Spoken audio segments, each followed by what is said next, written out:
Shabbat Shalom. Hello to our stream today, 1229. Welcome everybody who's going to be joining us, friends and family. Get things a little better situated here.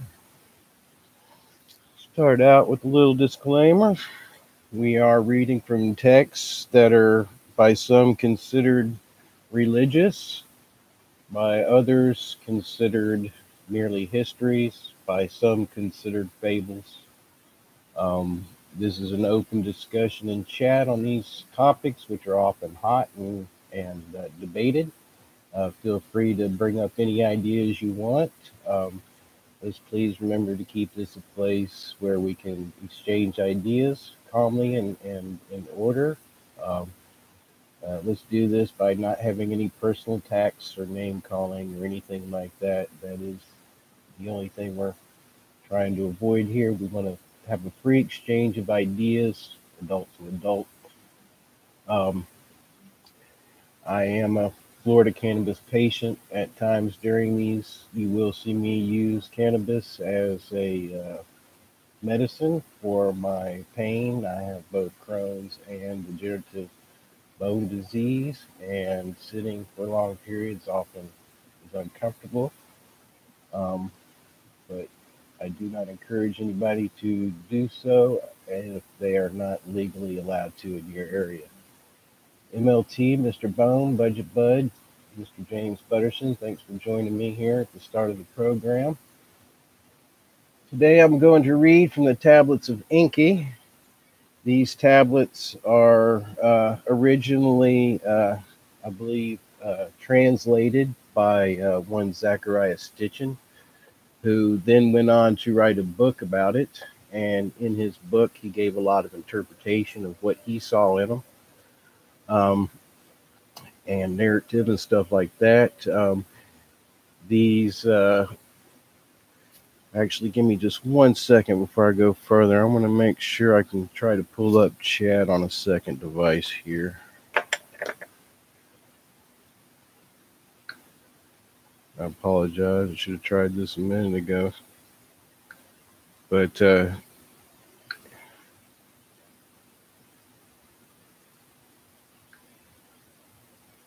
try not to make a big noise.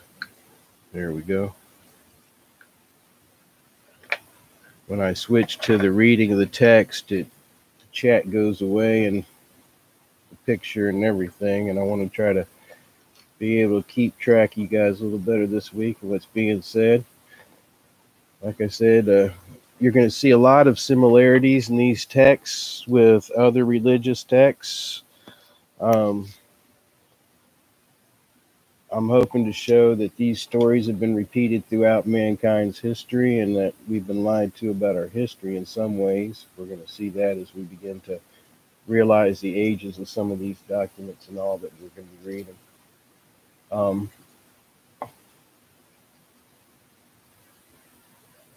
The first thing I want to bring up on the tablets of Enki is this is from the Sumerian. It's in the Sumerian language and from their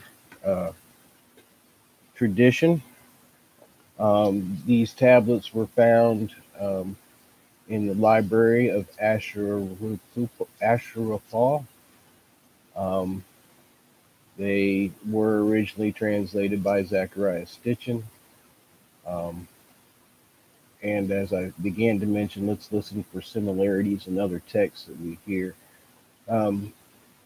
This whole reading starts off with what they call an attestation, or the scribe or the person writing the text tells who he is and how he was commissioned to do the writing of this text. And I'm going to begin reading it, and you're going to find some real interesting, not only similarities in scriptures, but you're going to see a lot of movies have been using these things recently. The scribe's name was Indubsar. The words of Indubsar, master scribe, son of Eridu City, servant of Lord Enki, the great god. In the 7th year after the great calamity, in the 2nd month, on the 17th day, I was summoned by my master, Lord Enki, great god, benevolent fashioner of mankind, omnipotent and merciful. I was among the remnants of Eridu, who had escaped the arid steppe just as the evil wind was nearing the city.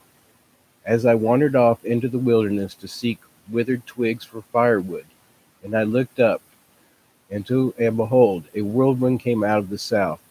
There was a reddish brilliance about it, and it made no sound. And as it reached the ground, 4 straight feet spread out from its belly, and the brilliance disappeared. And I threw myself to the ground and prostrated myself, for I knew that this was a divine vision. And when I lifted my eyes, there were 2 divine emissaries standing near me, and they had the faces of men, and their garments were sparkling like burnished brass. And they called me by name and spoke to me, saying, "You are summoned by the great god, the Lord Enki. Fear not, you are blessed.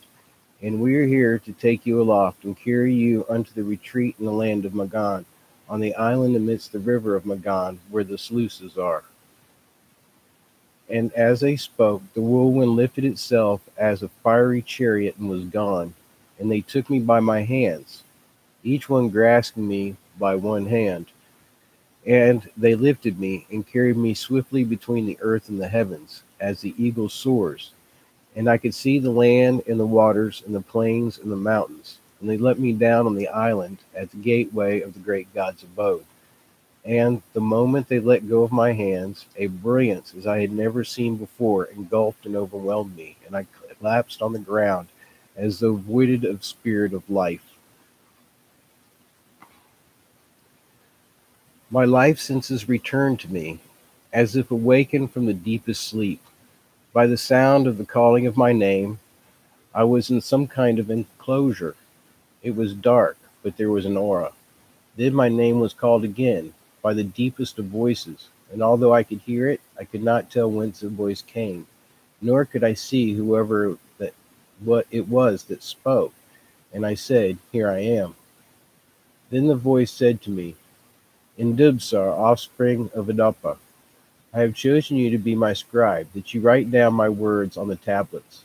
And all at once there appeared a glowing in one part of the enclosure, and I saw a place arranged like a scribal workplace, a scribe's table and a scribe's stool, and there were finely shaped stones upon the table.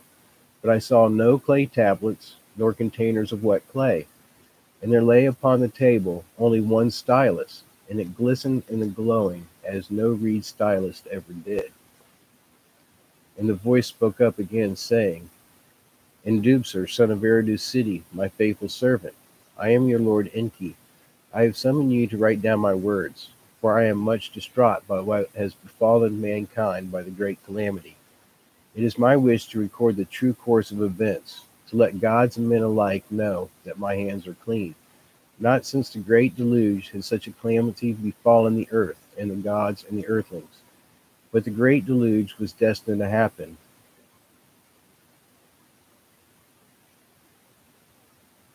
Sorry, my eyes have lost track. Not so the great calamity. This one 7 years ago need not have happened. It could have been prevented, and I, Enki, did all I could do to prevent it. Alas, I failed. And was it fate, or was it destiny? In the future shall it be judged. For the end days, a day of judgment there shall be. I want everybody to notice right here that even at 6,000 years, so to speak, before our common era, they were already talking about a final judgment day. On that day the earth shall quake, and the rivers shall change course, and there shall be darkness at noon, and a fire in the heavens in the night. The day of the returning celestial God will be. And who shall survive, and who would perish? Who shall be rewarded, and who will be punished? Gods and men alike on that day shall it be discovered. For what shall come to pass, by what had passed, shall be determined. And what was destined shall in a cycle be repeated.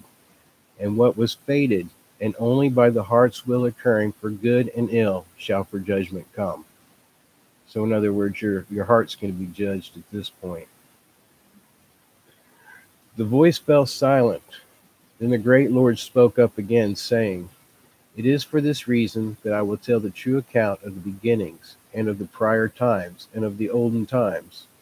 For in the past the future lies hidden. For 40 days and 40 nights shall I speak, and you will write. 40 shall be count of the days and nights of your task here. For 40 is my sacred number among the gods. For 40 days and 40 nights you shall neither eat nor drink. Only this once of bread and water you shall partake, and it shall sustain you for the duration of your task."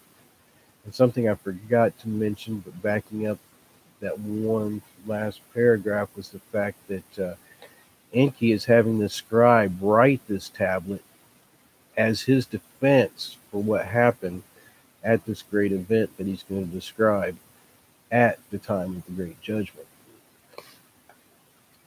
And the voice paused, and all at once there appeared a glowing in another part of the enclosure, and I saw a table, and upon it a plate and a cup. And I rose there up there too, and there was bread on the plate, and water in the cup. And the voice of the great Lord Enki spoke up again, saying, "Indubsar, eat the bread and drink the water, and be sustained for 40 days and 40 nights." And I did as directed. And thereafter the voice directed me to sit myself at the scribal table, and the glowing there intensified. I could see neither door nor aperture where I was, yet the glowing was as strong as the midday sun. And the voice said, "Indubsar the scribe, what do you see?" And I looked and saw a glowing raid upon the table, and the stones, and the stylus. And I said, "I see stone tablets, and their hue is blue and pure as the sky. And I see a stylus as I have never seen before, its stem unlike any reed, and its tip shaped like an eagle's talon." And the voice said, "These are the tablets upon which you shall inscribe my words. By my wish they have been cut of the finest lapis lazuli, each with two smooth faces provided. And the stylus you see is a god's handiwork, its handle made of electrum, and the tip of divine crystal. It shall fit firmly in your hand, and what you shall engrave with it shall be easy as marking upon wet clay. In 2 columns you shall inscribe the front face, in 2 columns you shall inscribe the back of each stone tablet. Do not deviate from my words and utterances."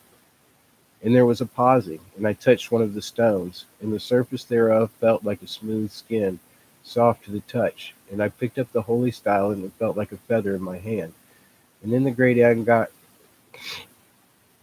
god Enki began to speak, and I began to write down his words exactly as he had spoken them. At times his voice was strong, at times almost a whisper. At times there was joy or pride in his voice, at times pain or agony. And as one tablet was inscribed on all its faces, I took another to continue. And when the final words were spoken, the great god paused, and I could hear a great sigh. And he said, "Indubsar, my servant, for 40 days and 40 nights you have faithfully recorded my words. Your task here is completed. Now take hold of another tablet, and on it you shall write my own attestation. And at the end thereof, as a witness, mark it with your seal, and take the tablet and put it together with the other tablets in the divine chest. For at a designated time chosen ones shall come hither, and they shall find the chest and the tablets, and they shall learn all that I have dictated to you, and that true account of the beginnings of the prior times and the olden times, and the great calamity shall henceforth be known as the words of the Lord Enki. It shall be the book of the witnessing of the past, and a book of the foretelling of the future. For the future in the past lies, and the first things shall also be the last things." And there was a pause, and I took the tablets and put them one by one in their correct order in the chest. And the chest was made of acacia wood, and it was inlaid with gold on the outside. And the voice of my Lord said, "Now close the chest cover and fasten its lock." And I did as directed. And there was another pause, and my Lord Enki said, "And as for you, Indubsar, with a great God you have spoken, and though you have not seen me, in my presence you have been. Therefore you are blessed, and my spokesman to the people you shall be. You shall admonish them to be righteous, For in that lies a good long life, and you shall comfort them. For in 70 years the cities will be rebuilt, and the crop shall sprout again. There will be peace, but there will also be wars. New nations will become mighty, kingdoms shall rise and fall. The olden gods shall step aside, and new gods shall decree the fates. But at the end of days destiny shall prevail, and of that future it is foretold in my words about the past. Of all that, Indibsar, to the people you shall tell. And there was a pause and a silence, and I, Indibsar, bowed to the ground and said, But how will I know what to say? And the voice of the Lord Enki said, The signs will be in the heavens, and the words to utter shall come to you in dreams and in visions. And after you there will be other chosen prophets. And in the end there will be a new earth and a new heaven. And for the prophets there will be no more need. And then there was silence, and the auroras were extinguished, and the spirit left me. And when I regained my senses, I was in the field outside of Eridu. The seal of Indibsar, the master scribe. Good morning, Hog. Good to see you. Denise, thanks for joining us. We'll take a little break here. Blessed hands, thanks for coming in. Mr. Bones, good to see you again today. And that's the attestation, and you'll find that on many ancient texts. We even find in many books of the Bible attestations before each one of the books. It is a common method of writing in the ancient times, and you'll find that there are people even today who think themselves and who can say the new prophets, and they even write their own attestations as to who they're talking about and all, but that's a discussion for another time. I'm going to read a brief synopsis of the first tablet first. This will make it so as we go through it, we can, because the wording gets a little funny. He starts off with a lamentation, or he's crying over the desolation of Sumer. He's crying because the land of Sumer has been destroyed. How the gods have fled their cities as a nuclear cloud spread. The debates in the council of the gods, a fateful decision to unleash the weapons of terror. The origins of God and the awesome weapons of Nibru. Nibiru's north and south wars, the unification and the dynastic rules. Nibiru's place in the solar system. A dwindling atmosphere on Nibiru. Efforts to obtain gold to shield the atmosphere and its failing. Then we start into the story of Lulu. He's an usurper. He uses nuclear weapons to stir volcanic gases. There's Anu. He's the dynastic heir. He deposes Alulu. And then Alulu, he steals a spacecraft and escapes from Nibiru. And guess where he comes, folks? Yes, he comes to Earth. So this is prior to them coming to the Earth. And this kind of indicates that the original Sumer is actually on Nibiru. But let's go into that as we read. The words of the Lord Enki, firstborn of the son of Anu, who reigns on Nibiru. With a heavy spirit I utter laments. Laments that are bitter fill my heart. How smitten is the land, its people delivered to the evil wind, its stables abandoned, its sheepfolds empty. How smitten are the cities, their people piled up as dead corpses, afflicted by the evil wind. How smitten are the fields, their vegetation withered, touched by the evil wind. How smitten are the rivers, nothing swims any more, pure sparkling waters turned into poison. Of its black-headed people, Sumer is empty, gone is all life. Of its cattle and sheep, Sumer is emptied, silent is the hum of churning milk. In its glorious cities, only the wind howls, death is the only smell. The temples whose heads to heaven arose by their gods have been abandoned. Of lordship and kingship command there is none. Scepter and tiara are gone. On the banks of the two rivers, once lush and life-giving, only weeds grow. No one treads the highway, no one seeks out the roads. Flourishing Shumer is like an abandoned desert.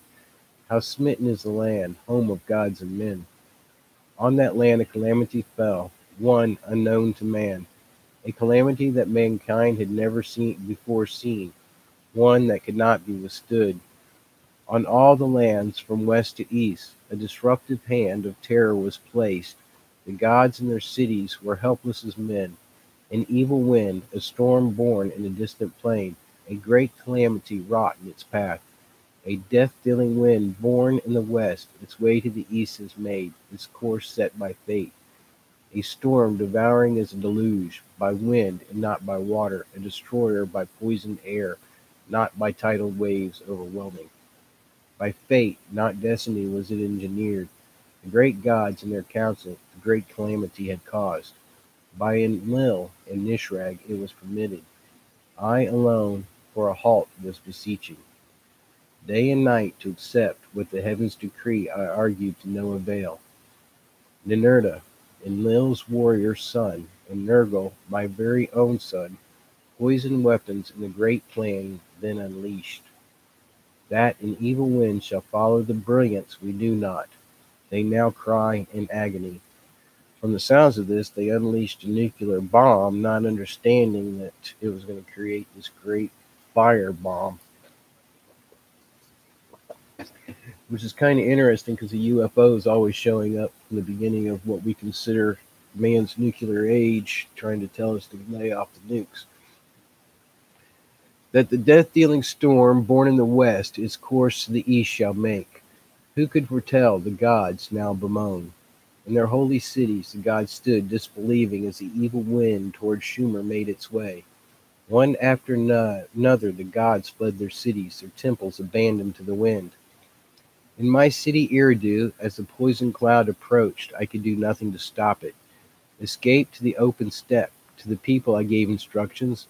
With Enki, my spouse, the city I abandoned. In his city Nippur, place of the bond heaven-earth, Enlil could do nothing to stop it. The evil wind against Nippur was on rushing. In his celestial boat, Enlil and his spouse hurriedly took off. In Shumer's city of kingship, Nanner to his father Enlil for help cried. In the place of the temple that to heaven and the seven steps rises, Nanner, the hand of fate, refused to heed. My father who begot me, great God who to had granted kingship, turn the evil wind away, Nanner pleaded. Great God who decrees the fates, let and its people be spared. Your praises to continue, Nanner appealed. Now notice the gods are appealing to a great God. This is actually fairly important. Enlil answered his son Nanner, Noble son, your wondrous city kingship was granted.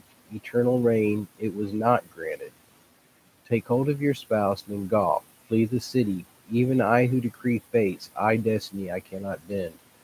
Thus did Enlil my brother speak. Alas, alas, not a destiny it was. A calamity, none greater since the deluge, gods and earthlings has befallen. Alas, not a destiny it was. The great deluge was destined to happen. The great calamity of the death-dealing storm was not. By the breach of a vow, by a council decision it was caused. By weapons of terror was it created. By a decision, not destiny, were the poisoned weapons unleashed. By deliberation was the lot cast. Against Marduk, my firstborn, did the two sons destruction direct. Vengeance was in their heart. Ascendancy is not Marduk's to grasp, Enlil's firstborn shouted. With weapons I shall impose him, Ninurta said.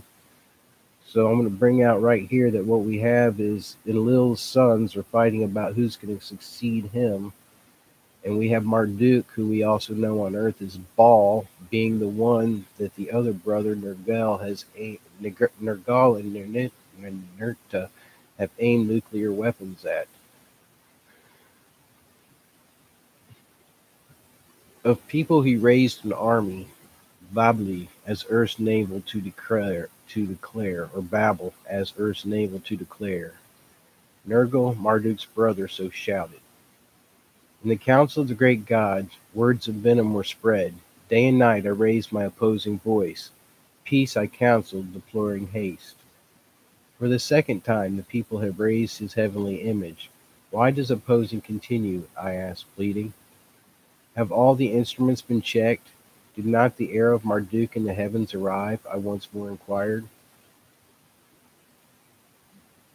Oh boy. Ningish Zada, my very son, other signs of heaven sighted. His heart I knew. Marduk's injustice to him could not forgive.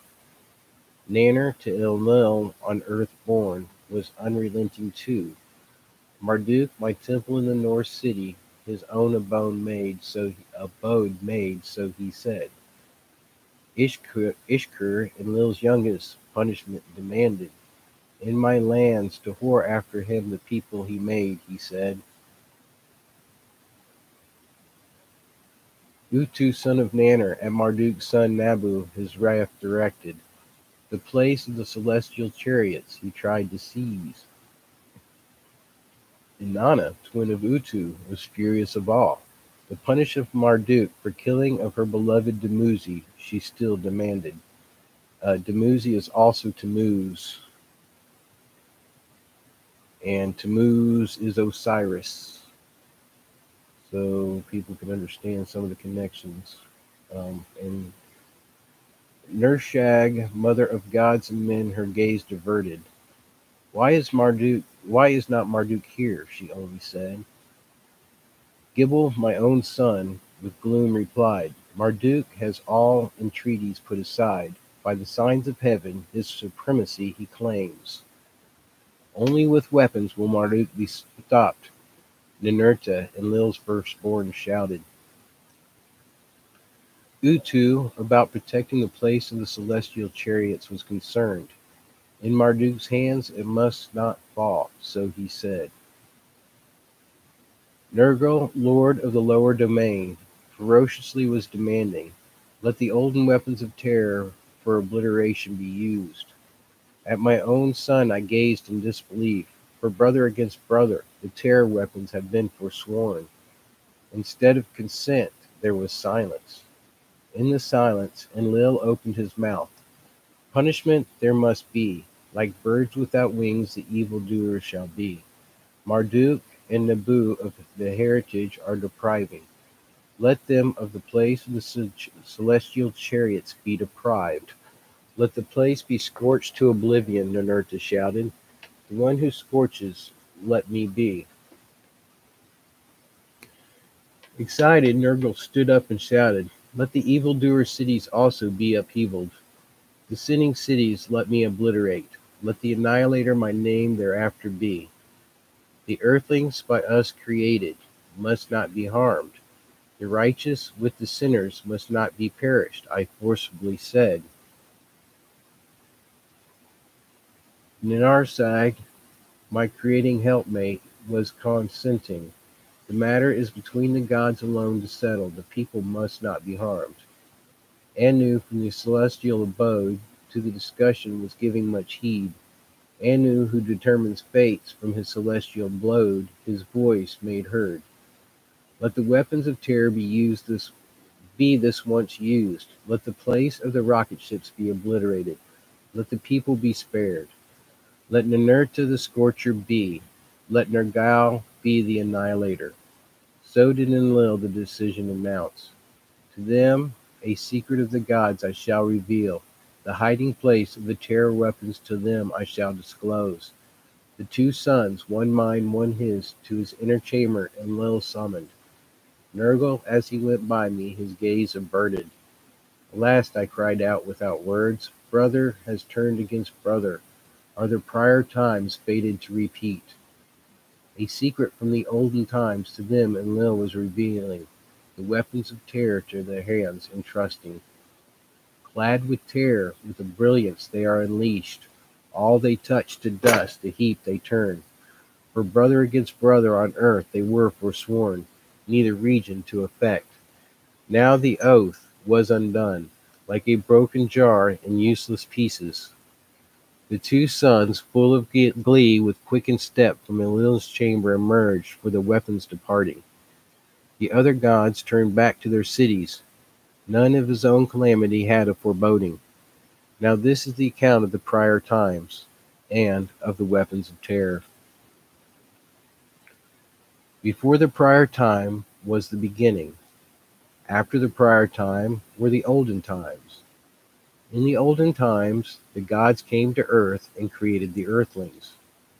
In the prior times, none of the gods was on earth, nor were the earthlings yet fashioned. In the prior times, the abode of the god was on their own planet. Nibru is its name. A great planet, reddish in radiance. Around the sun, an elongated circuit Nibru makes.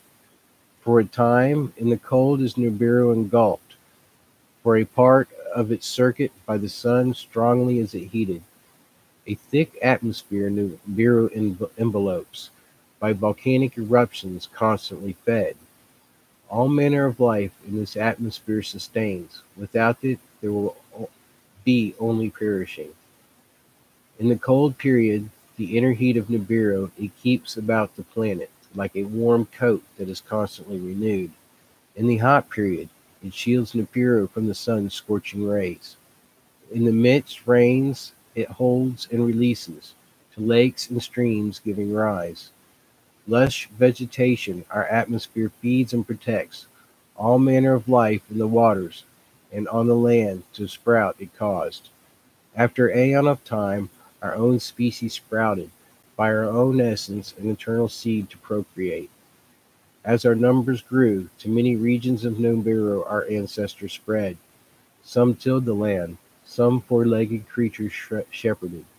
Some lived on the mountains, some in the valleys their homes made. Rivalries occurred, encroachments happened, clashes occurred, sticks became weapons, clans gathered into tribes, the two great nations each other faced. The nation of the north against the nation of the south took up arms. What was held by hand to thrusting missiles was turned. Weapons of thunder and brilliant increased the terror. Sounds like a similar buildup we have here on Earth. A war long and fierce engulfed the planet. Brother amassed against brother. There was death and destruction both north and south. For many circuits desolation reigned the land. All life was diminished. Then a truce was declared. Then peacemaking was conducted. Let the nations be united, the emissaries said to one another. Let there be one throne on Nibiru, one king to reign over all. Let the leader from the north or from the south by lot be chosen, one king supreme to be. If he be from north, let the south choose a female to be his spouse, as equal queen to reign alongside. If by lot a south male be chosen, let the north female be his spouse. Husband and wife let them be, as one flesh to become. Let their firstborn son be the successor. Let a unified dynasty thus be formed, unity on Nibiru forever to establish. In the midst of the ruins, peace was started. North and south by marriage reunited. The royal throne in one flesh combined, an unbroken line of kingship established. The first king after peace was made, a warrior of the north he was, a mighty commander. By lots true and fair was he chosen. His decrees in unity were accepted. For his abode he built a splendid city, a god. Unity, meaning, was its name. For his reign a royal title he was granted, and it was the Celestial One, was its meaning. The name was On. The Celestial One was its meaning. Alright, now something to pay attention to, and I've noticed this recently as well as some others. These names are actually, right here it says it was a royal title. So what his actual name was, I'm not sure, but from here on he's called On. And everyone that follows after is also On, the Celestial One. With strong arm order in the lands he reestablished, laws and regulations he decreed, governors for each land he appointed, restoration and reclamation was their foremost task. Of him in royal annals thus it was recorded, on the lands unified, peace on Nibru he restored. He built a new city, the canals he repaired, food to the people he provided. There was an abundance in the lands. For his spouse, the south a maiden had chosen. For both love and warring she was noted. On too was her royal title, the leader who is on spouse, and given name cleverly did mean. She bore on 3 sons and no daughters. The firstborn son was by her named Enki. By On a solid foundation was its meaning. Alone on the throne he was seated. A spouse to choose was twice postponed. In his reign concubines were brought into the palace. A son to him was not born. The dynasty thus begun was by the death of Enki disrupted. On the foundation no offspring followed. The middle son, though not firstborn, the legal heir was pronounced. From his youth, one of 3 brothers, Ib by his mother was long lovingly called. The one in the middle his name did mean. Boy, so clever. Oh, this chapter's a little longer than I thought. I'm gonna take just a second here. No. Good morning, buddy. I need a couple puffs off my nicotine, and I just stuck my cord into some resin. That was very good of you. Let me reorganize here a little bit.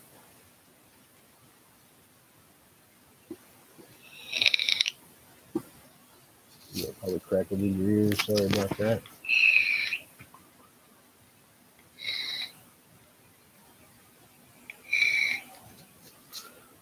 Yeah, we see here the first,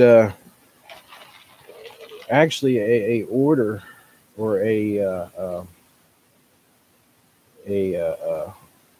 what's the word I'm looking for? There's an order of authority being established in the heavens, so to speak, because this is all before Earth they came. It's while they were still in Nibru.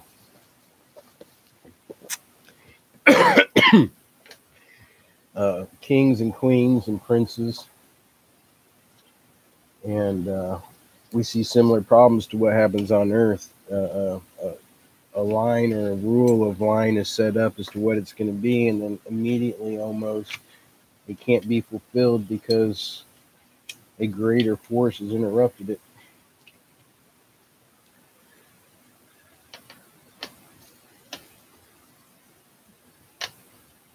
Alrighty, I'm going to return to the tablet 1 here. By the royal annals, On Ib, he is named, in kingship celestial by generations, the one who is On's son, the name signified. He followed his father on Nibiru's throne. By count, he was the 3rd to reign. The daughter of his younger brother he chose to be his spouse. Nin-Ib she was called, the Lady of Ib. A son to Anib and Ninib was born. The successor on the throne he was, the 4th by the count of kings. The royal name, An-Shargal, he wished himself to be known. On's prince, who is the greatest of princes, was the meaning. Ooh, we see pride starting to creep in. His spouse, a half-sister, Ki-Shargal, was equally named. Knowledge and understanding were his chief ambition. The ways of the heavens he assiduously studied. The great circuit of Nibiru he studied, its length a shar to be he fixed. As 1 year of Nibiru was the measure, by the royal reigns to be numbered and recorded. The shar to 10 portions he divided. 2 festivals thereby he pronounced. When nearest to the sun's quarters, a festival of the warmth was celebrated. When to its far abode Nibiru was distanced, the festival of coolness was decreed. Replacing all olden festivals of tribes and nations to unify the people, the two were established. Laws of husband and wife, of sons and daughters, by decree he established. Customs from the first tribes he proclaimed for the whole land. From the wars, females greatly outnumbered males. Decrees he made, one male to have more than one female for knowing. By law, one wife was as official spouse to be chosen, first wife to be called. By law, firstborn son was his father's successor. By these laws, confusion soon came about. If the firstborn son not by the first wife was born, and thereafter by the first wife a son was born, by law the legal heir becoming. Who shall be the successor? The one by the count of Shar's firstborn, or the one by the first wife born? The firstborn son, the legal heir? Who shall inherit? Who shall succeed? In the reign of Anshirgal, Kishirgal as first wife was pronounced, a half-sister of the king she was. In Anshirgal's reign, concubines were again brought into the palace. By the concubines, sons and daughters to the kings were born. A son by one was the first to be born. A son of a concubine was the firstborn. Thereafter, Kishirgar bore a son. The legal heir by law he was, the firstborn he was not. In the palace, Kishirgal raised her voice in anger, shouting, "If by rules my son, by a first wife born, from succession shall be barred, let the double seed not be neglected. Though of different mothers, of one father the king and I are offspring. I am the king's half-sister, of me the king is half-brother. By that, my son, the double seed of our father Nib possesses. Let henceforth the law of seed, the law of espousal, overpower. Let henceforth a son by a half-sister, whenever born, above all other sons rise to succession." Now I want to stop here again and give a quick reminder that they were both co-equal, which means anything they proclaimed became. So she basically just made a new law to trump his law. And by making a new law to trump his law, she made sure that a kind of strange succession began, which is half-brother and half-sister, which we see followed by especially Egyptian dynasties and a few other dynasties throughout time. Some even hint that today's elites have continued that throughout their time. But all these are laws that are being proclaimed that somehow now have some type of physical as well as spiritual strength or reality. Let henceforth the son by a half-sister, whenever born, above all other sons rise to succession. Anshirgal, contemplating the law of the seed, embraced with favor. So the husband agreed with the wife. He said, "Cool, that'll work." Confusion of spouse and concubines, of marriage and divorce, it would be avoided. In their council, the royal councillors, the law of succeed for succession adopted. By the king's order, the scribes, the decree recorded. Thus, the next king by the law of the seed for succession was proclaimed. To him, the royal name Anshar was granted. Fifth on the throne he was. Now this is the account of the reign of Anshar and the kings who followed. When the laws was changed, the other princes were contending. Words there were, rebellion there was not. As his spouse Anshar a half-sister chose. He made his first wife by the name Kishar, she was called. Thus was by this the law of dynasty continued. In the reign of Anshar, the fields diminished their yields, fruits and grains lost their abundance. From circuit to circuit, nearing the sun, heat grew stronger. In the faraway abode, coolness was more biting. And in God, the throne city, the king, those of great understanding assembled. Learned savants, those of great knowledge, to inquire were commanded. The land and the soil they examined, the lakes and the streams they put to the test. Ooh, scientists, come here, come check all this. Sounds very familiar. It has happened before, some gave an answer. Nibru in the past, colder or warmer has grown. Boy, doesn't that argue sound familiar to today? A destiny it is, in the circuit of Nibiru embedded. Others of knowledge, the circuit observing. Nibiru's destiny to blame did not consider. In the atmosphere a breaching, occurred. That was their finding. Volcanoes the atmosphere forbear, lest belching were spitting up. Nibiru's air has thinner been made, the protective shield has been diminished. In the reign of Anshar and Kishar, ate pestilence. I'm not sure. Pestilences made first. Okay, field made appearance. Toil could them not overcome. I guess the pestilences ate at the fields and they couldn't stop them. Their son Inshar then the throne ascended. Of the dynasty the sixth he was. Lord Master of the Shar, the name did signify. With great understanding he was born. With much learning he mastered much knowledge. To remedy the afflicting ways he sought. Of Nibiru's heavenly circuit he made much study. In its loop of the sun's family 5 members it embraced, planets of dazzling beauty. Through cures to afflictions their atmospheres he caused to be examined. To each he gave a name, ancestral forefathers to be honored. As heavenly couples he them considered. On and on too, the twin-like planets he called the first two to be encountered.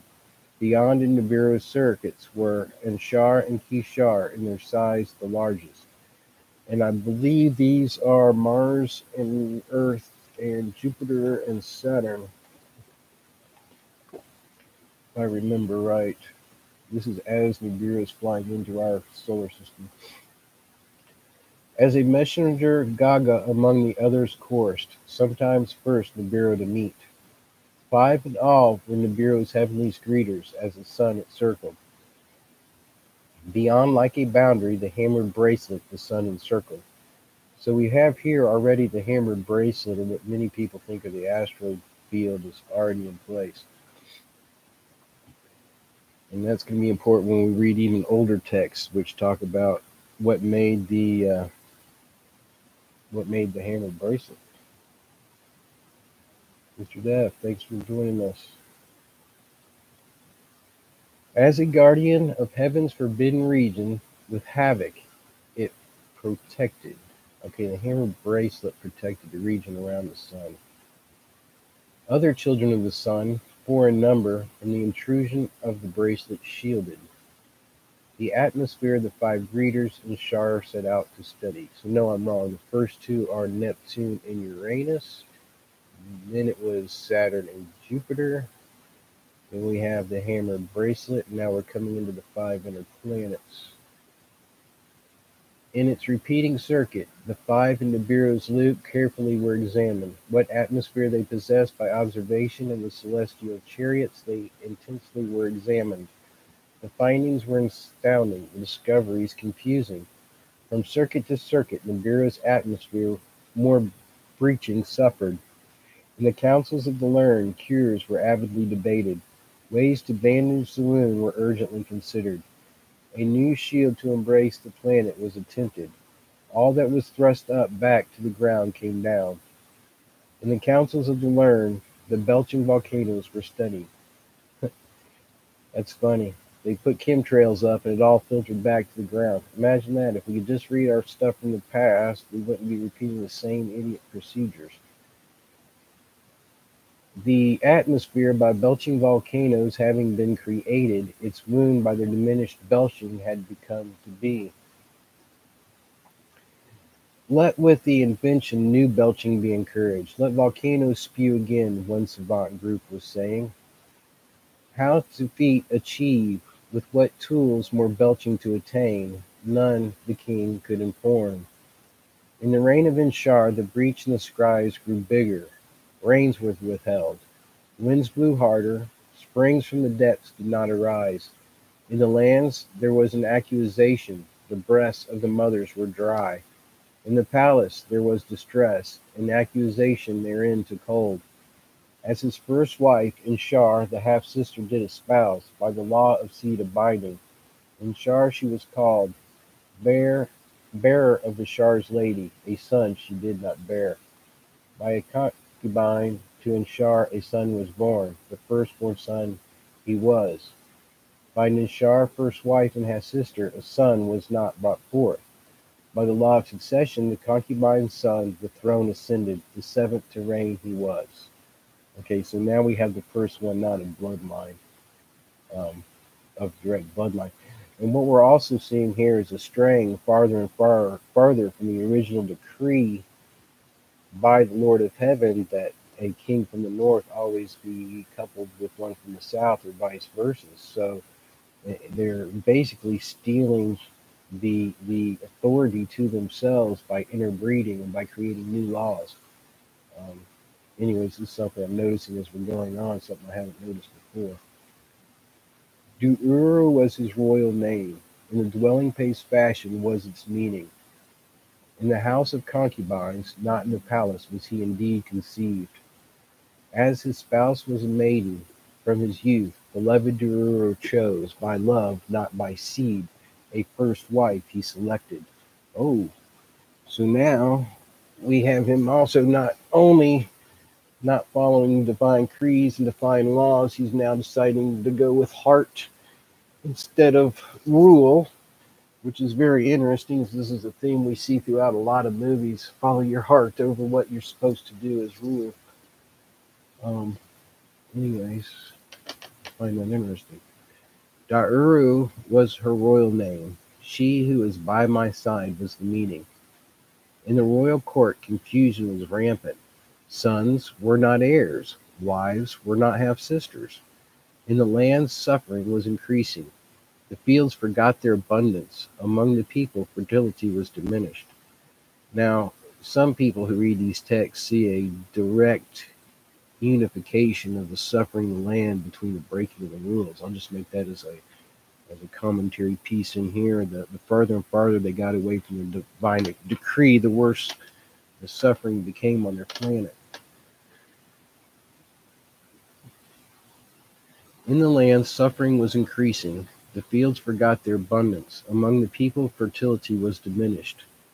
In the palace, fertility was absent. Neither son nor daughter was brought forth. Of An's seed, 7 were the rulers.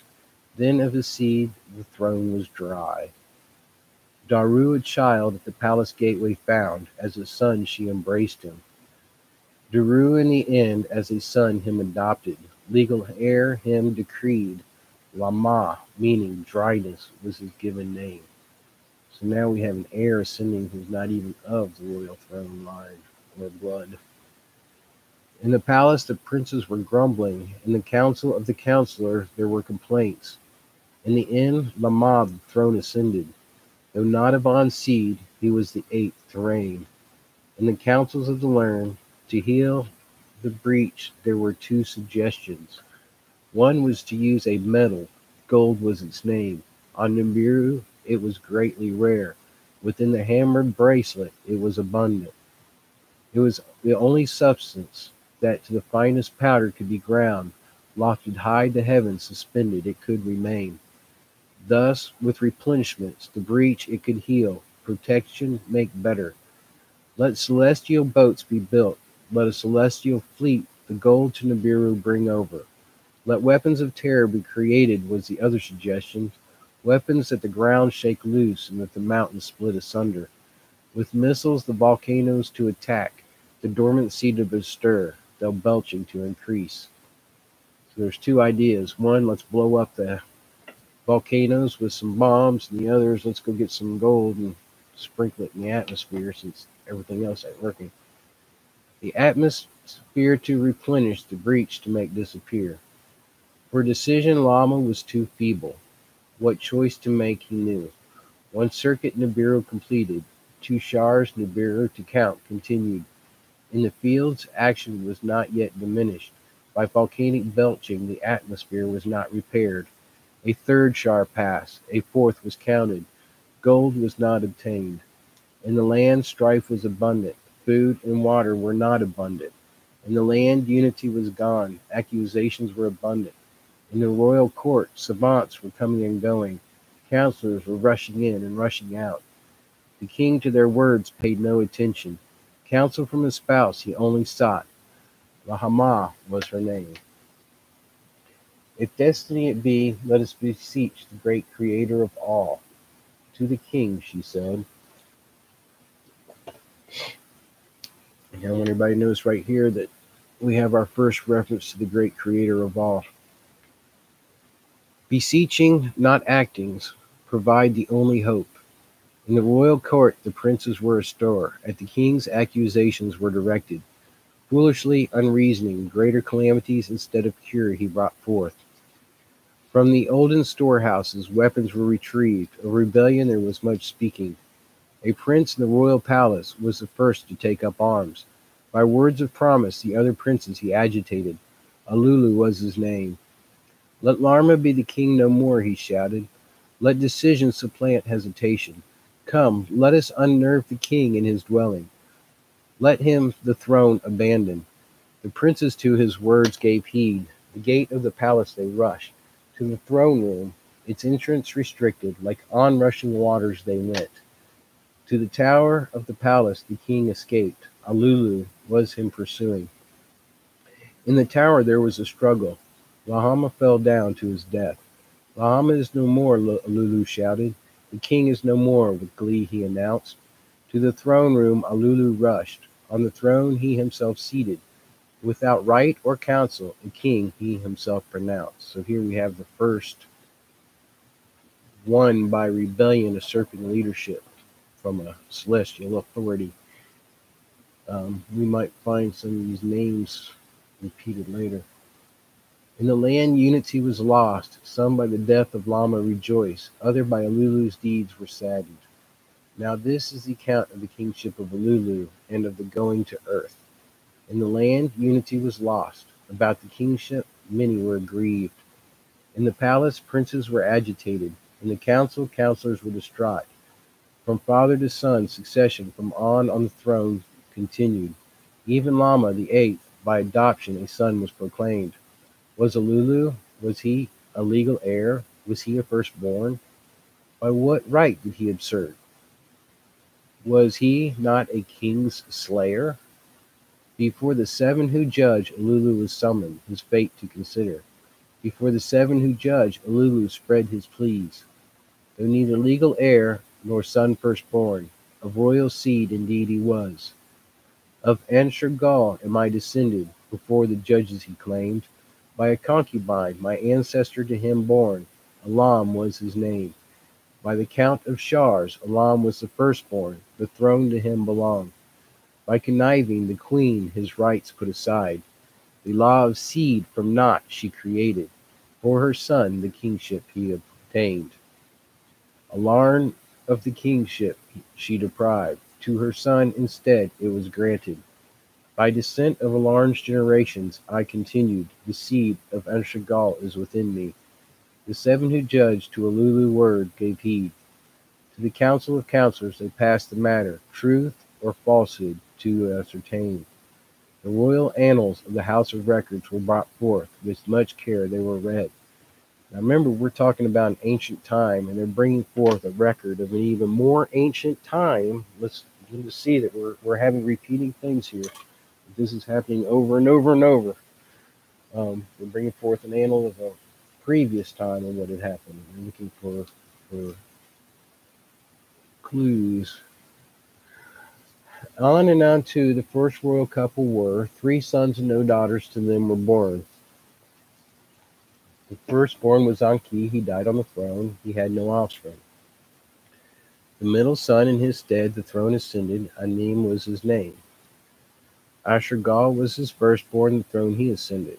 After him was the throne of kingship by the firstborn did not continue.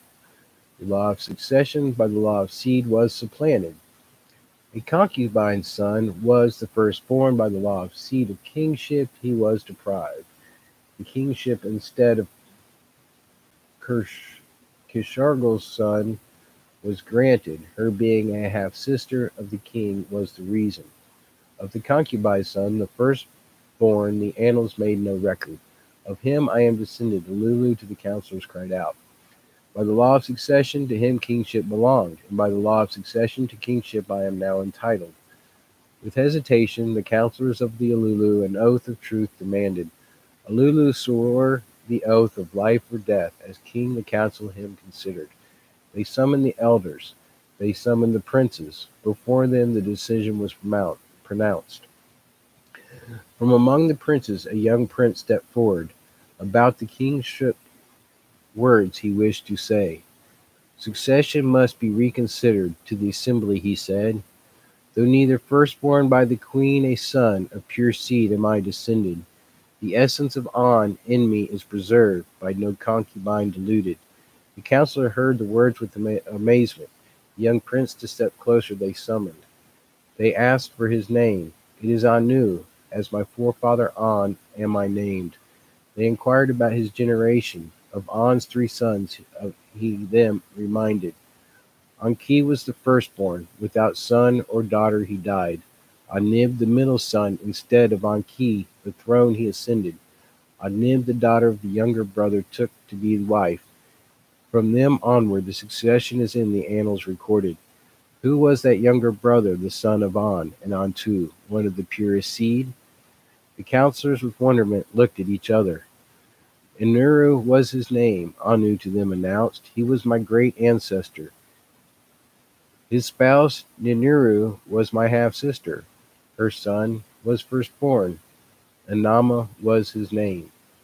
His wife was a half-sister. By laws of seed and succession, a son she bore him. Of pure descent the generations continued. By law and by seed perfect. Anu, after our forefather On, did my parents name me. And from the throneship we were removed. From On's pure seed we were not removed. Let Anu be king, many counselors shouted. Let Alulu be removed. Others cautioned in council. Let strife be prevented, let unity prevail. They called in Alulu, the discovered findings to be told. To Prince Anu, Alulu his arms in embrace offered. To Anu he this said, though by different offspring of one ancestor we are both descended, let us live in peace, together Nibru to abundance return. Let me keep the throne, let you keep the succession. The council words he directed, let Anu crown prince be, let him be my successor. Let his son my daughter espouse, let succession be united. Anu bowed before the council, to the assembly he thus declared, Alulu's cupbearer I shall be, his successor in waiting. A son of mine, a daughter of his, as bride shall choose. That was the council's decision. In the royal annals it was inscribed. In this manner Alulu on the throne remained seated. He summoned the sages, savants, and commanders. He consulted. For deciding he gained much knowledge.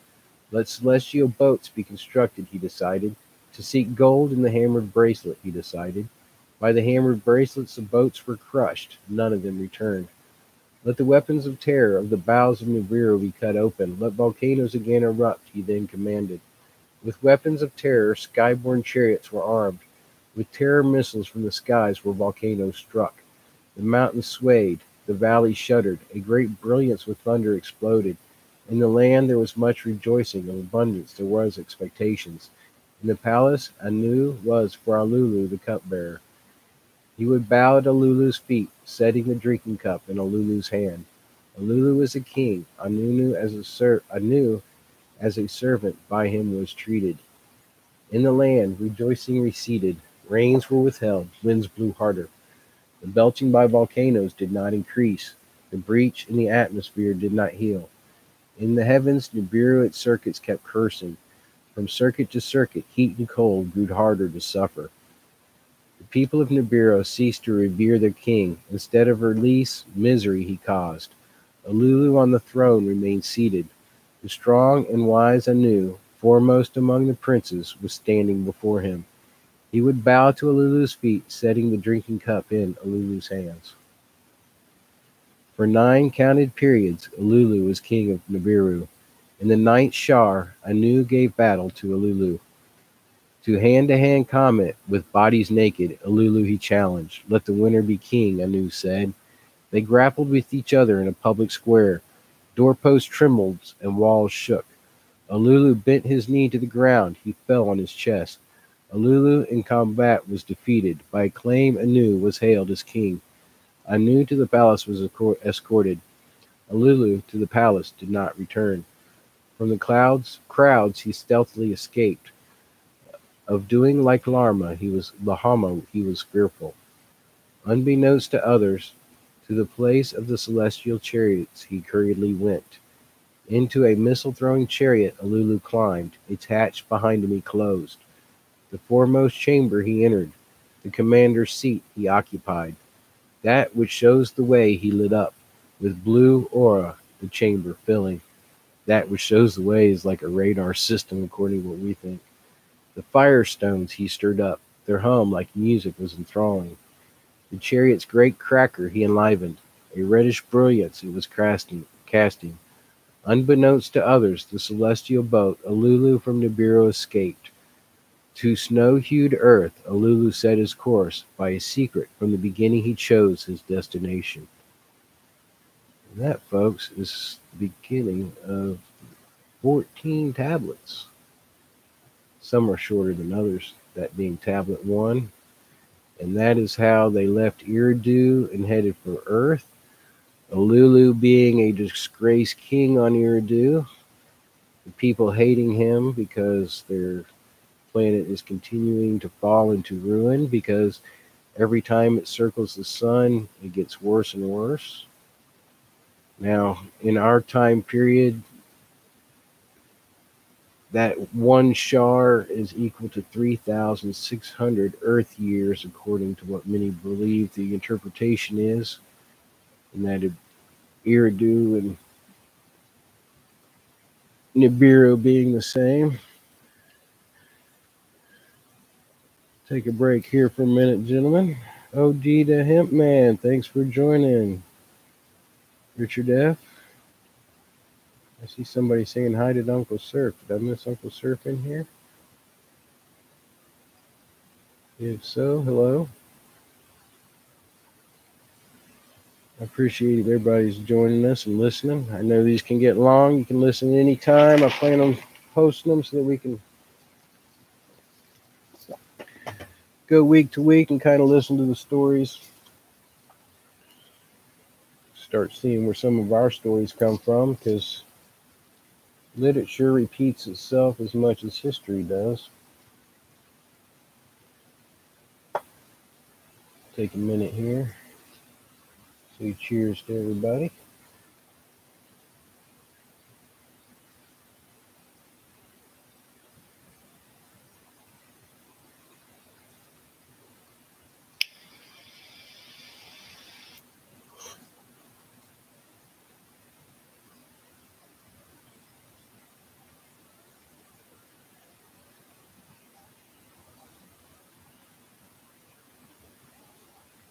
My buddy this time had some bubble gum.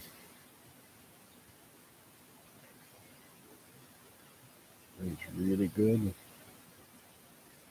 Really tasty.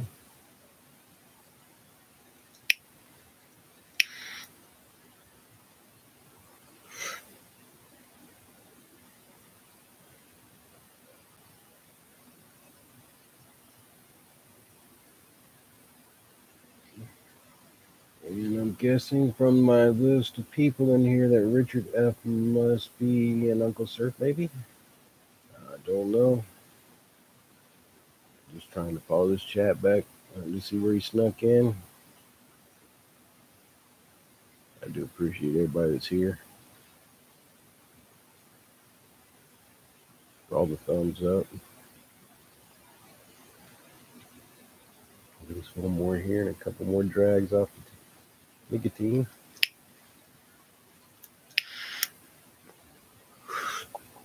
We'll take a look at tablet tool.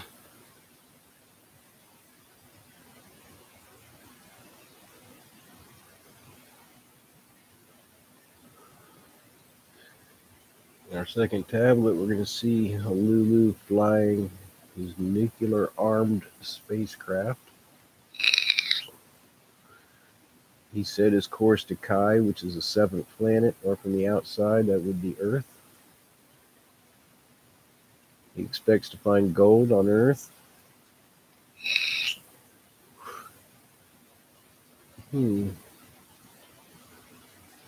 Takes a break and tells about how our solar system was made from the destroying of Tiamat. We have the appearance of Nibiru from outer space. Celestial battle and Tiamat's breakup. Earth is half of Tiamat and inherits her waters and gold. Kingu, which was Tiamat's main satellite, becomes the moon of Earth. Nibiru is destined to forever orbit the sun. Lulu's arrival and landing on Earth, and Lulu discovering gold. And he holds Nibiru's fate in his hands.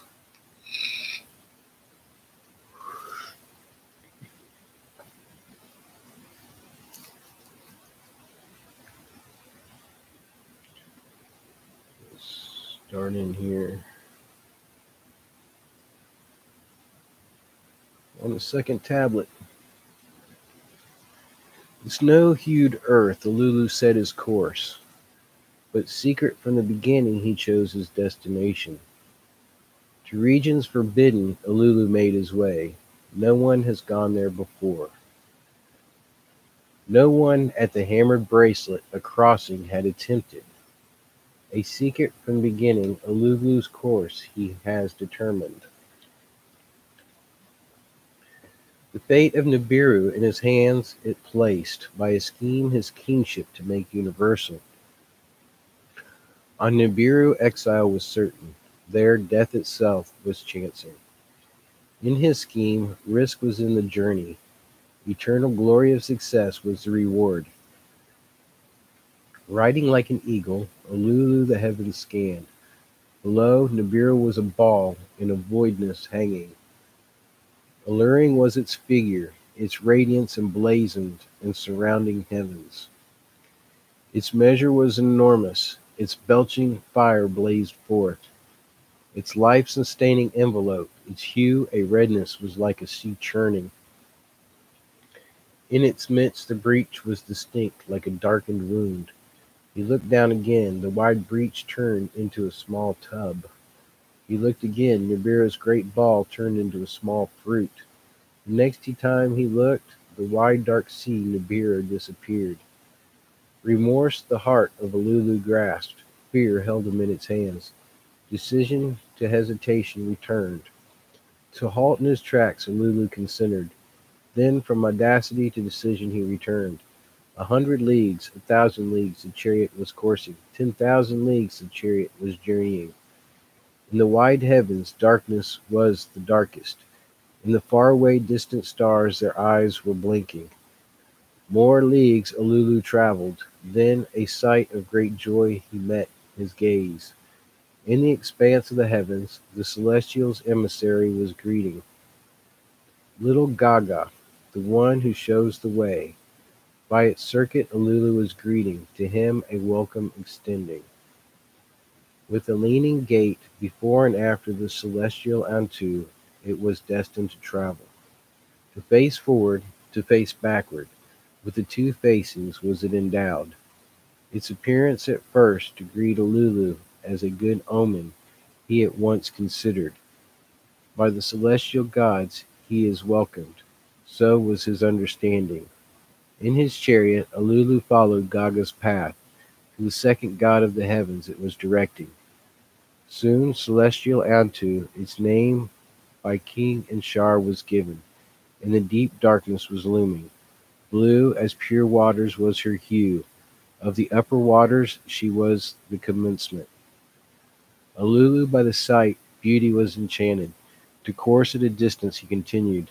And I want to stop one more time and notice that even here in these description, we have an upper water to earth and a lower water. In the far beyond, Antu's spouse began to shimmer by size, Antu the equal, as his spouse's double, by a greenish blueness was undistinguished. A dazzling host encircled it on its side. With firm grounds they were provided. The two celestials Lulu bade a fond farewell, the path of Gaga still discerning. The way it was showing to its olden master, of whom at once the counsellor, to Anshar the foremost prince of heavens, the course was a turning. By the speeding chariot, Alulu, the ensnaring pool of Anshar could tell. With bright rings of dazzling colors, the chariot it was enchanting. His gaze Alulu to one side quickly turned, that which shows the way, which might be diverted. A sight most awesome then to him appeared, in the far-away heavens, the family's bright star he discerned. A sight most frightening, the revelation followed, a giant monster, in its destiny moving. Upon the sun a darkening cast, Kishar its creator swallowed. Frightening was the occurrence, an evil omen, Alulu indeed thought. The giant Kishar, foremost of the firm planets, its size was overwhelming. Swirling storms obscured its face, colored spots they moved about. A host beyond counting, some quickly, some slowly, the celestial god encircled. Troublesome were their ways, back and forth they were surging. Kishar itself a spell was casting, divine lightnings it was thrusting. As Alulu looked on, his course became upset. His direction was distracted. His doings became confused. Then the deepness darkening began to depart. Kishar on his destiny continued to circuit, slowly moving, its veil from the shining sun it lifted. The one from the beginning came fully into view. Joy in Alulu's heart was not long lasting. Beyond the fifth planet, the utmost danger was lurking. So indeed he knew. The hammer braceleted head was raining. To demolish it was awaiting. Of rocks and boulders was it together hammered. Like orphans with no mother they banded together. Surging back and forth, a bygone destiny they followed. Their doings were loathsome, troubling were their ways. Nibiru's probing chariots like preying lions they devoured. The precious gold needed for surviving they refused to dislodge. The chariot of Lulu toward the hammered bracelet was headlong moving, the ferocious boulders in close combat to boldly face. Alulu the firestones in his chariots were strongly stirred up, that which shows the way, with steadily hands he directed. The ominous boulders against the chariot charged forward like an enemy in battle attacking. Toward them, Alulu, a death-dealing missile from the chariot let loose, then another and another against the enemy, the terror weapons he thrust. As frightening warriors, the boulders turned back, a path for Alulu granting. Like by a spell, the hammered bracelet, a doorway to the king, had opened. In the dark deepness, Alulu, the heavens could clearly see. By the bracelet's ferocity, he was not defeated. His mission was not ended. In the distance, the sun's fiery ball, its brilliance was sending forth welcoming rays toward the Lulu it was emitting. So he just blew his way through the asteroid belt. Before it, a red-brown planet on its circuit was coursing. The sixth in count of the celestial gods it was. Alulu could but glimpse it. On its destined course from Alulu's path it was quickly moving. Then snowed-hued earth appeared, the seventh in the celestial count. Toward the planet Alulu set its course, to a destination most inviting. Smaller than Nibru was its alluring ball. Weaker than Nibru was its attracting net, or its gravity. Its atmosphere, thinner than Nibiru's was. Clouds were within it swirling. Below the earth to three regions was divided. Snow white at the top and on the bottom, blue and brown in between. Deftly, Alulu spread the chariot's arresting wings around the earth's ball to circle. In the middle region, dry lands and watery oceans he could discern. The beam that penetrates downward he directed, the earth's innards to detect. I have attained it, ecstatically he shouted. Now notice he had some type of beam which he shot at the earth and was able to determine what was in it. We're talking about advanced technology. Gold, much gold the beam has indicated. It was beneath the dark-hued region in the waters it was too. With a pounding heart, Lulu a decision was contemplating. Shall he on the dry land his chariot bring down, perchance to crash and die? Or shall he to the waters his course direct, to perchance into oblivion sink? Which way shall he survive? Will he the treasured gold discover? In the eagle's seat, Lulu was not stirring. To fate's hands the chariot he entrusted. Fully caught in earth's attracting net, the chariot was moving faster. Its spread wings became aglow. Earth's atmosphere like an oven was. Then the chariot shook, minifying a mortifying thunder. With abruptness the chariot crashed, with the suddenness altogether stopping. Senseless from his shaking, stunned by the crash, Lulu was without moving. Then he opened his eyes and knew he was among the living. At the planet of gold he victoriously arrived. Yay! The first one down crash landed.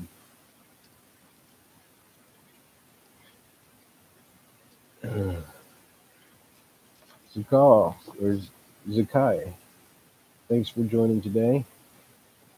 I'm reading from the tablets of Enki. We are on tablet 2. We're reading about him coming to, or Alulu coming to Earth, looking for gold, and he just crash landed. Now this is the account of the earth and its gold. It is an account of the beginning and how the celestial gods created were. Alright, so now we're having a pause in the story of his coming, and he's going to tell how Earth came to be. When in the above, the gods in the heavens had not been called into being, and in the below, Kai, the firm ground, had not yet been named. Alone in the void there existed Apsu, their primordial begetter. In the heights of the above, the celestial gods had not yet been created. In the water below, the celestial gods had not yet appeared. Above and below, the gods had not yet been formed. Destinies were not yet decreed. No reed had yet been formed. No marshland had appeared. Alone did Apsu reign in the void. Then by his winds the primordial waters were mingled. A divine and artful spell Apsu upon the waters cast. On the void's deep he poured a sound sleep. Tiamat, the mother of all, as a spouse for himself he fashioned. A celestial mother, a watery beauty she was indeed. Beside him Apsu, little Momo, then brought forth. As his messenger he appointed a gift for Tiamat to present. A gift resplendent to his spouse Apsu granted, a shining metal, the everlasting gold, for her alone to possess. Then it was that the two their waters mingled, divine children between them to bring forth. Male and female were the celestials created, Lamu and Lahamu, by names they were called. In the below did Apsu and Tiamat make them an abode. Before them had grown in age and in stature. In the waters the above, Anshar and Kishar were formed. Surpassing their brothers in size they were. As a celestial couple, the two were fashioned. The son Ah in the distant heaven was their heir. Then Antu to be his spouse, as An's equal was brought forth. As a boundary of the upper waters their abode was made. Thus were three heavenly couples, below and above, in the depths created. By the names they were called, the family of Apsu and Mumu and Tiamat they were formed. At that time Nibiru had not yet been seen. The earth had not yet been called into being. Mingled with the heavenly waters, By a hammered bracelet, they were not yet separated. At that time, circuits were not yet fully fashioned. The destinies of the gods were not yet fully decreed. The celestial kinfolk banded together. Erratic were their ways. Their ways to the Apsu were very loathsome. Tiamat was getting no rest, was aggrieved and raged. They thronged a march by her side she formed. A growling, raging host against the sons of Apsu she brought forth. Withal, 11 of this kind she brought forth. She made the firstborn Kingu chief among them. When the celestial gods of this did hear, for counsel they rallied. Kingu she has elevated, the rank of An commanded to him she gave. To each other they said, a tablet of destiny to his chest she has attached, with his own circuit to acquire. To battle against the god her offspring Kingu she instructed. Who shall stand up to Tiamat? The gods asked each other. None in their circuit stepped forward, none a weapon for battle would bear. At that time, in the heart of the deep, a god was engendered. In a chamber of fates, a place of destinies was he born. By an artful creator was he fashioned. The son of his own son he was. From the deep, where he was engendered, the god of his family in a rushing departed. A gift of his creator, the seed of life with him away he carried. To the void he set his course, a new destiny he was seeking. The first to glimpse the wondering celestial was the ever watchful Antu. Alluring was his figure, a radiance he was beaming. Lordly was his gait, exceedingly great was his course. Of all the gods he was the loftiest, surpassing theirs his circuits was. The first to glimpse him was Antu, her breast by child never sucked. Come be my son, she called to him, let me your mother become. She cast her net and made him welcome, made his course for the purpose suited. Her words filled the newcomer's heart with pride. The one who would nurse him made him haughty. His head to double size grew larger, 4 members at his side he sprouted. He moved his lips in acceptance, a godly fire from them blazed forth. Toward Antu his course he turned, his face to An soon to show. When An saw him, my son, with exultation he shouted, to leadership you shall be consigned, a host by your side will be your servants. Let Nibru be your name, as crossing forever known. He bowed to Nibru, turning his face at Nibru's passage. He spread his net, for Nibru 4 servants he brought forth. His host by his side, the south wind, the north wind, the fast wind, and the east wind and the west wind. With joyful heart, on to Anshur his forebearer, the arrival of Nibru announced. Anshar upon his hearing, Gaga, who was by his side as an emissary, sent forth. Words of wisdom to An deliver, a task to Nibru to assign. He charged Gaga to give voice to what was in his heart, to An thus say, Tiamat, she who bore us, now detests us. She has set up a warring host, she is furious with rage. Against the gods her children, 11 warriors march by her side. King among them she had elevated, a destiny to his chest she attached without right. No god among us against her venom can stand up. Her host and us all has fear established. Let Nibru become our avenger. Let him vanquish Tiamat. Let him save our lives. For him decree a fate. Let him go forth and face our mighty foe. To An Gaga departed. He bowed before him, and the words of Anshar he repeated. An to Nibru his forebearers' words repeated. Gaga's message to him he revealed. To the words Nibru with wonder listened. Of the mother who would her children devour, with fascination he heard. His heart without saying, to set out against Tiamat, him already prompted. He opened his mouth. To An and Gaga he thus said, if indeed I am to vanquish Tiamat, your lives to save, convene the gods to assembly, my destiny proclaimed supreme.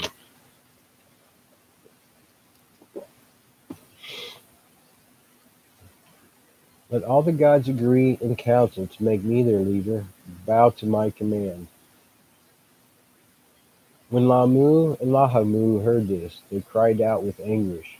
Strange was the demand. Its meaning cannot be fathomed, thus they said. The gods who decree the fates with each other counseled. To make Nibiru their avenger, they all agreed. To him an exalted fate decreed. From this day on, unchallengeable shall be your commands, to him they said. No one among us gods shall transgress your bounds. Go, Nibiru, be our avenger. They fashioned for him a princely circuit toward Tiamat to proceed.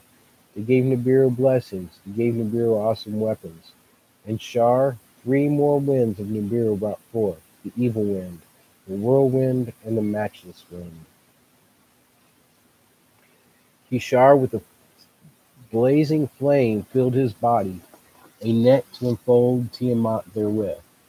Thus ready for battle, Nibiru toward Tiamat directly set his course. Now this is the account of the celestial battle.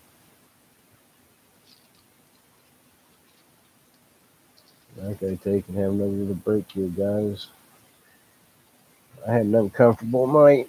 I didn't cook for myself. I decided to enjoy a little Chinese food since I was late, and every time I try a different restaurant, even though I buy the same food, it affects me differently. So, cheers.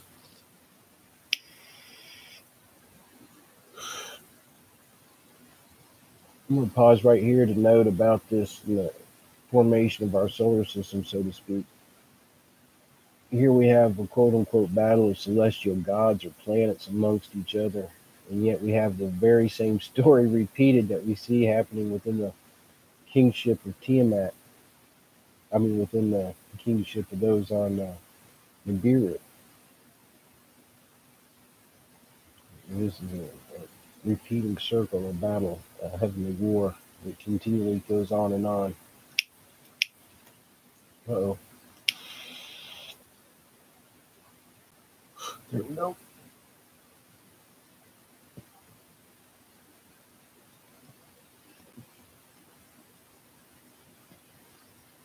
Sam, thanks for joining me today. Thanks for the 4 people who sitting and watching and listening. Back to reading here in a moment.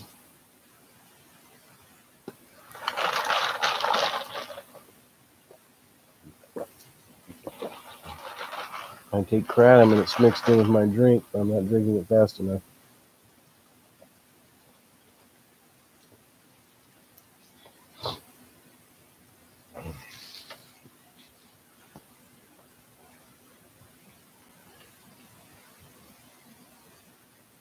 And now we're going to hear about the actual war that occurred amongst these celestial beings.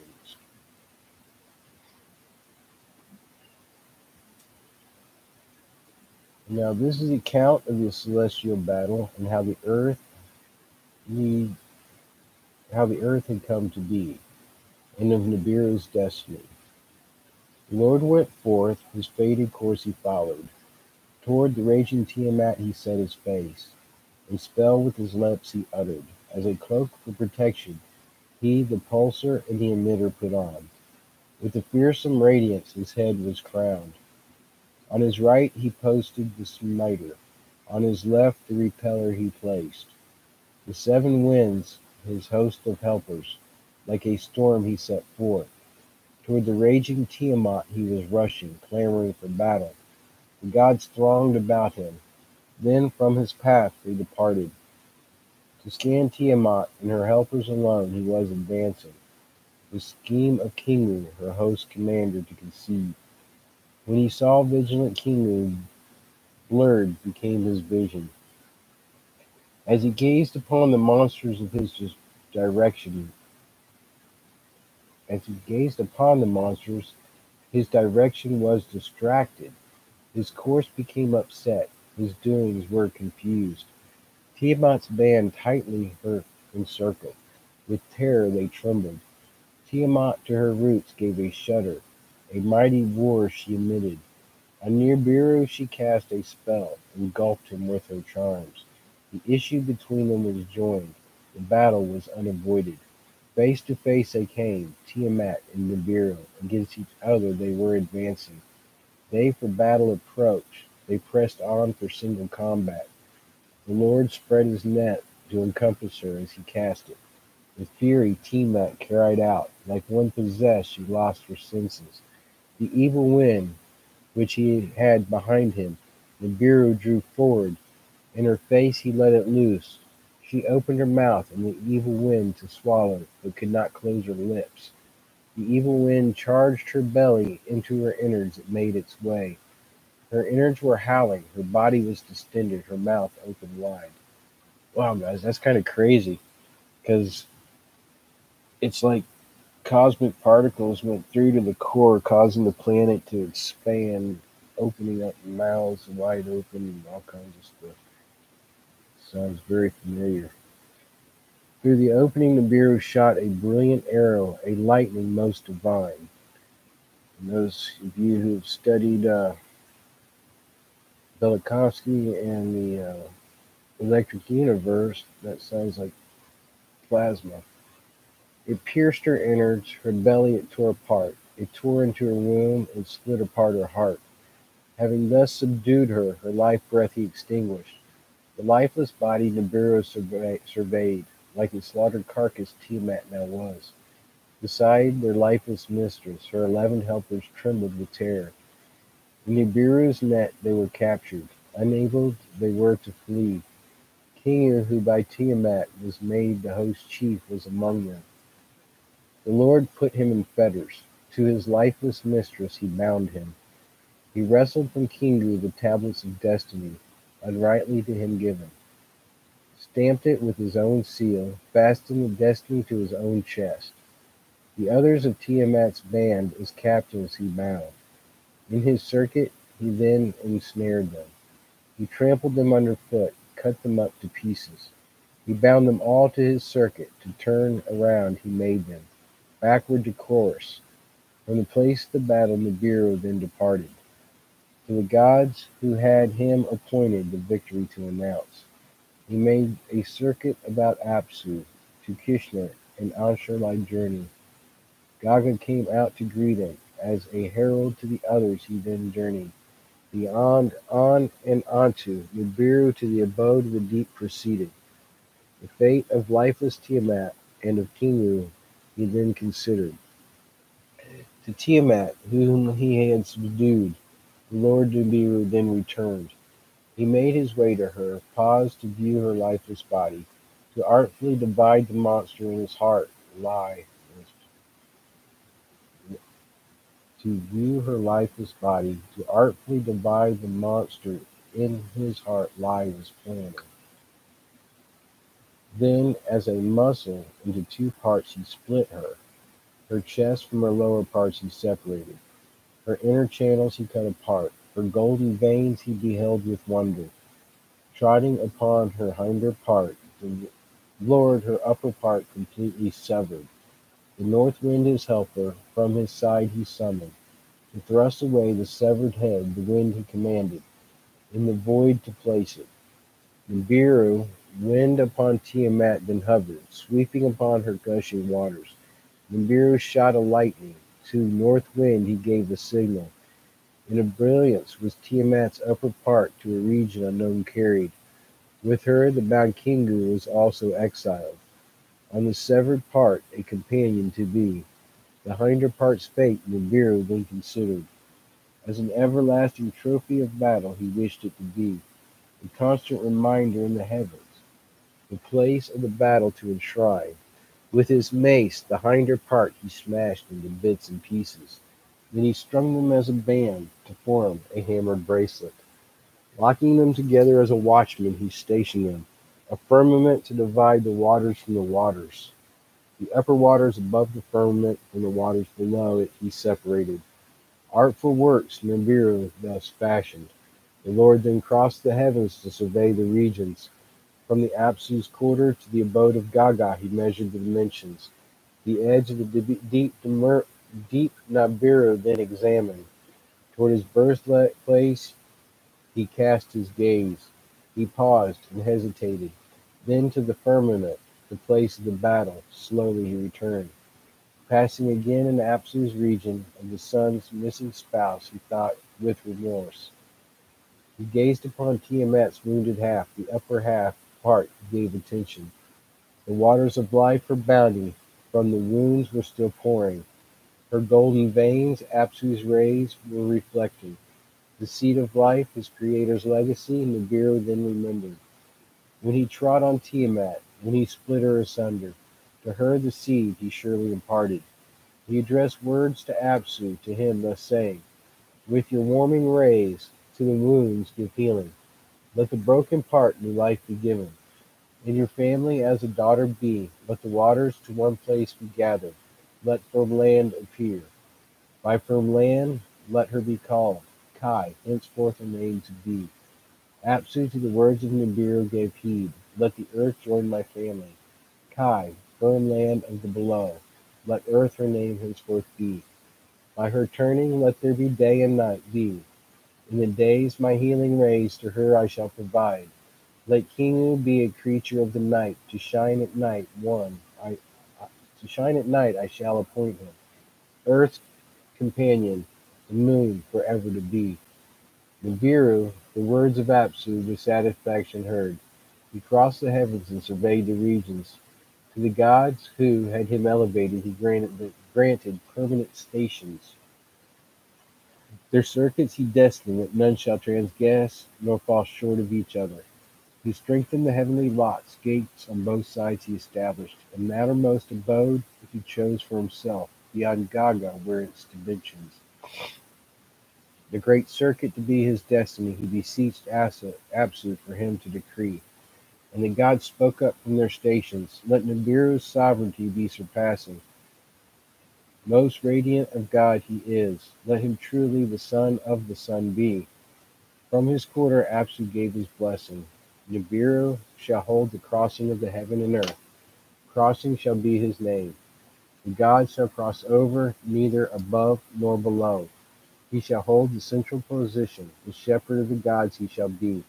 A shar shall be his circuit, for his destiny will be forever. Now this is the account of how the olden times began, and an era that, in the annals of the golden era, by name was known, and how from Nibiru to earth the missions went, the gold to obtain. The escape of Ululu from Nero was its beginning.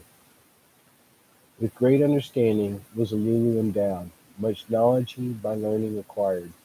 By his forefather Enshurgal of the heavens, and the circuits much knowledge was amassed. By Anshar was knowledge greatly augmented. Of that Ululu made much learning. With the sages he discoursed, savants and commanders he consulted. Thus was the knowledge of the beginning ascertained. Thus did Ululu this knowledge possess. The gold in the hammer bracelet was the confirmation. The gold in the hammer bracelet of gold in Tiamat's upper half was the indication. At the planet of gold Ululu victoriously arrived. He, chariot with a thunder crashing, with a beam he scanned the place, his whereabouts to discover. High, chariot on dry land descended, an edge of extended marshes it landed. He put on an eagle's helmet, he put on a fish's suit. The chariot hatch he opened. At the open hatch he stopped to wonder. Dark-hued was the ground, blue-white were the skies. No sound was there. There was no one to bid him welcome. Alone on an alien planet he stood, perchance from Nibiru forever exiled. To the ground himself he lowered, on the dark-hued soil he stepped. There were hills in the distance. Nearby much vegetation there was. Ahead of him there were marshes. Into the marshes he stepped. By the water's coolness he shuddered. Back to the dry ground he stepped. Alone on an alien planet he stood. With thoughts he was possessed, of spouse and offspring, with longing he remembered. Was he forever from Nibiru exiled? Of that again and again he wondered. To the chariot he soon returned, with food and drink to be sustained. Then deep sleep he overcame. a powerful slumber. How long he slept he could not remember. What had wakened him he could not tell. A brightness there was outside, a brilliance on the bureau unseen. A pole from the chariot he extended. With a tester it was equipped. It breathed the planet's air. Compatibility it indicated. The chariot's hatch he opened. At the open hatch he took a breath. Another breath he took, then another and another. The air Kai indeed incompatible was. Sounds just like a Star Trek landing. Everybody gets out in their spacesuits, tests the air, says, hey, cool, let's pop off our hoods. Alulu clapped his hands, a song of joy he was singing. Without an eagle's helmet, without a fish's suit, to the ground himself he lowered. The brightness outside was blinding. The rays of the sun were overpowering. Into the chariot he returned, a mask for the eyes he donned. He picked up the carried weapon. He picked up the handy sampler. To the ground himself he lowered. On the dark-hued soil he stepped. He made his way toward the marshes. Dark greenish were the waters. By the marsh's edge there were pebbles. Alulu picked a pebble. Into the marsh he thrust it. In the marsh a moving his eyes glimpsed. The water with fishes were filled. Into the marsh the sampler he lowered, the murky waters to consider. For drinking the water was not fit, Alulu greatly disappointing. He turned away from the marshes in the directions of the hill he went. He made his way through vegetation. Bushes to the trees gave way. The place was like an orchard. The trees with fruit were laden. By their sweet smell enticed, Alulu picked a fruit. In his mouth he put it. Sweet was the smell, sweeter the taste was. Alulu greatly it delighted. Away from the sun's rays, Alulu was walking. Toward the hills he set his direction. Among the trees, a wetness under his feet he sensed, a sign of close-by waters. In the direction of the wetness he set his course. In the midst of the forest there was a pond, a pool of silent waters. Into the pond the sampler he lowered. For drinking the water was good. Alulu laughed. An unstopping laughter seized him. The air was good. The water for drinking was fit. There was fruit. There were fishes. With an eagerness, Alulu bent down. Together his hands he cupped. Water to his mouth he brought. A coolness did the water have. A taste from Nibru's water different. Once more he drank. Then with fright he uttered jumped. A hissing sound he could hear. A slithering body by the poolside was moving. His carried weapon he seized. A blast of its ray toward the hissing he directed. The moving stopped. The hissing ended. To examine the danger, Lulu stepped forward. His slithered body lay still. Dead was the creature. A sight most strange. He shot a snake. Like a rope its long body was. Without hands or feet was the body. Fierce eyes were in its small head. Out of its mouth was a long tongue was sticking. A sight on Nibru never beheld it was, a creature of another world. Was it the orchard's guardian? Alulu by himself pondered. Was it the water's master? Himself he asked. In his carried flask he some water collected. With alertness to the chariot he made his way. The sweet fruits he also picked. To the chariot he set his course. The brightness of the sun's ray was greatly diminished. Darkness it was as the chariot he reached. The shortness of the day Lulu pondered. Its shortness him amazed. From the direction of the marshes, a cool lightness on the horizon was rising. A white-hued ball in the heaven was quickly rising. Kingu, the earth's companion, he now beheld. What in the accounts of the beginning? His eyes the truth could now see. The planets in their circuits, the handle of bracelets.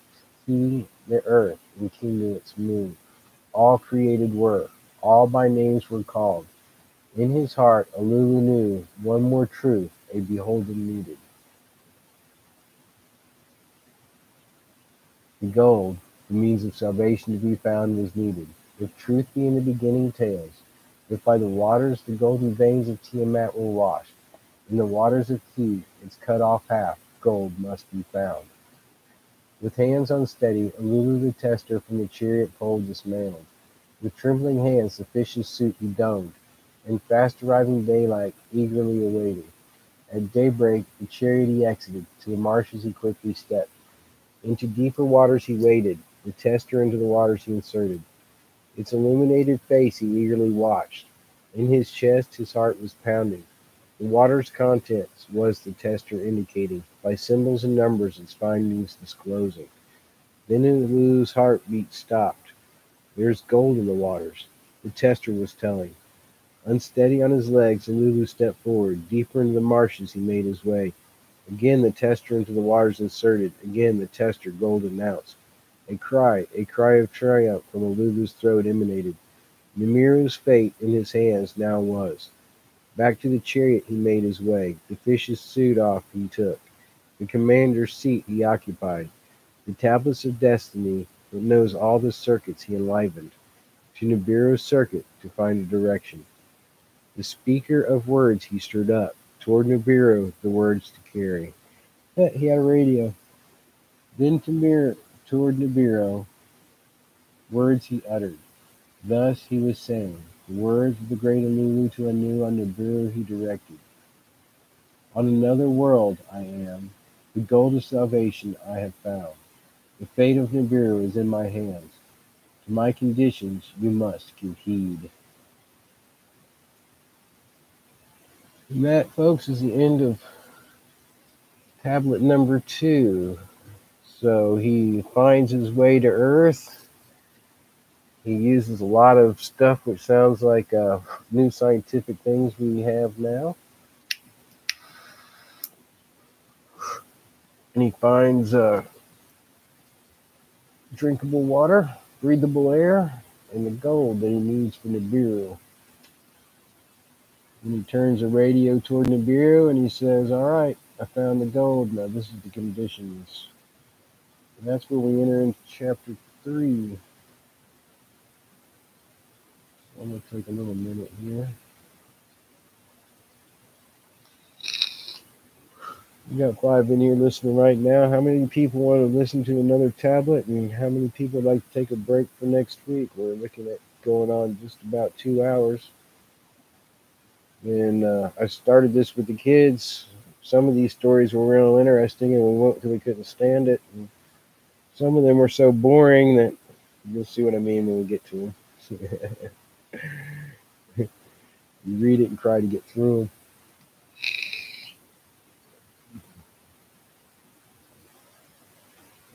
Anybody got any comments of anything they saw? Anything they think they heard in it? We got 1/10 for starting chapter or tablet 3 next week. Mm-hmm.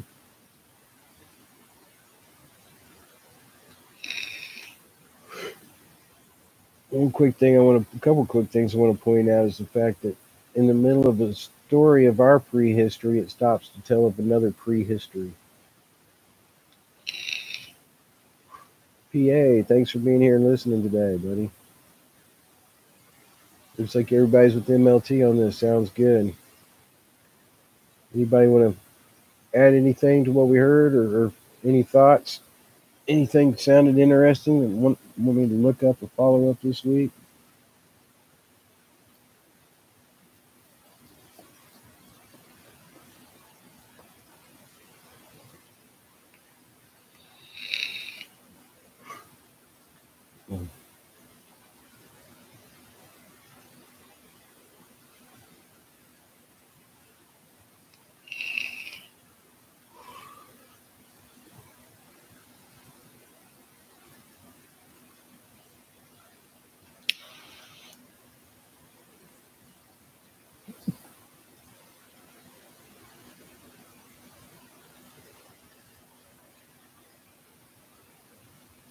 Oh, that was a good one.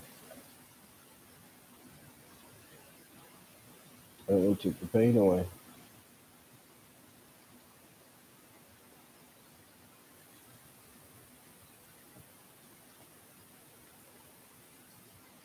Yeah, it's kind of interesting that here we have I mean, he hasn't even really talked of the times before, and yet we find in some other stuff right later of the times even before this that we've just read.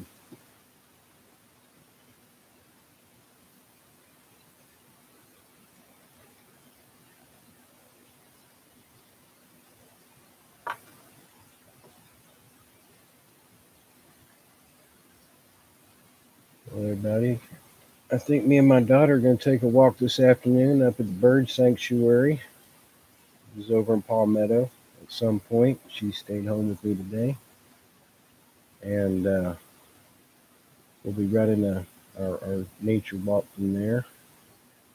I can't tell you what time, but when we head that way, I'll send up a little warning saying that we're going to be out and doing it. I do thank everybody. I'm sure as we continue these, we'll get into more detailed talks as we. Oh, I see I Miss Zanesboro there. And Newts and Nugs, of course, you're always lurking. Yep. Well, shalom, everybody. You have a peaceful weekend.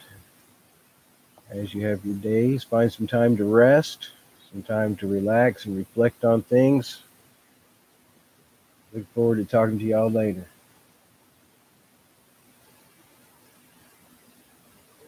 So I'll remember to try to live and walk in the light. Peace out, people.